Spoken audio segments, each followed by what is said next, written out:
पाकिस्तान 24 घंटे तैयार थी कि कब दुश्मन के जहाज उड़े, कब उनको हम उठा के समंदर में फेंक दें।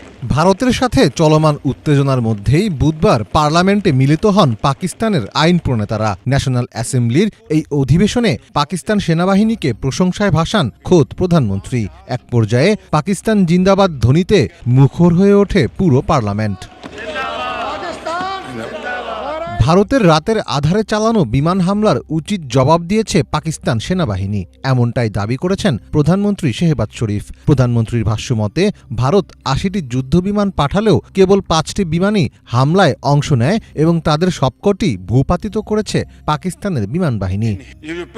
গত কয়েকদিন ধরে আমরা প্রতিদিনই খবর পেয়ে আসছি যে ভারতীয় বিমান এসে পাকিস্তানে আক্রমণ করবে। আমি আমার অন্তরের অন্তঃস্থল থেকে পাকিস্তানের ২৪ কোটি মানুষকে অভিনন্দন জানাতে চাই। আল্লাহর রহমতে আমাদের বাহিনী ২৪ ঘন্টায় প্রস্তুত ছিল এবং অপেক্ষায় ছিল কখন শত্রুপক্ষের বিমান উড়ে যাবে আর সাথে সাথেই আমরা তাদের সমুদ্রে নিক্ষেপ করব।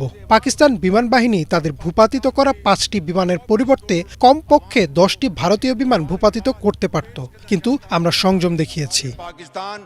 অন্যদিকে পিপিপি নেতা বিলওয়াল ভুট্টো ক্ষোভ প্রকাশ করে বলেন, সত্য ও ন্যায়ের ইতিহাস পাকিস্তানের পাশে। সাহস থাকলে ভারত খোলাখুলি যুদ্ধ ঘোষণা করে মাঠে নামত, কিন্তু তারা কাপুরুষের মতো রাতে শিশুদের বুকে গুলি চালিয়েছে।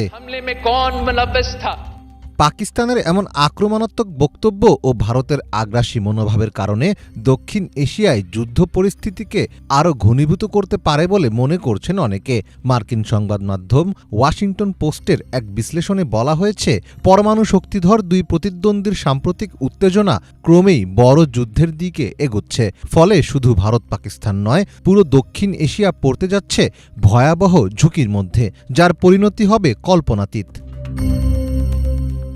ভারত ও পাকিস্তান পারমাণবিক শক্তিধর দেশ, ফলে কাশ্মীর নিয়ে তাদের বিরোধ যখনই তীব্র হয় তখন এটি বিশ্বব্যাপী উদ্বেগ বাড়িয়ে তোলে। স্টকহোম ইন্টারন্যাশনাল পিস রিসার্চ ইনস্টিটিউটের তথ্য বলছে, পাকিস্তান ও ভারতের প্রত্যেকের কাছে প্রায় ১৭০টি পারমাণবিক ওয়ারহেড আছে। দুই দেশের কেউই জাতিসংঘের পারমাণবিক অস্ত্র বিস্তার রোধ চুক্তিতে স্বাক্ষর করেনি।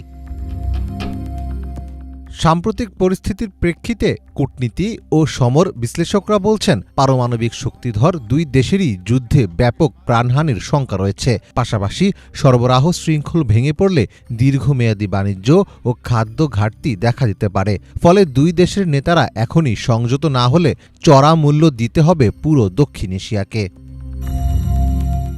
মীর ফজলে রাব্বি, বাংলা ভিশন।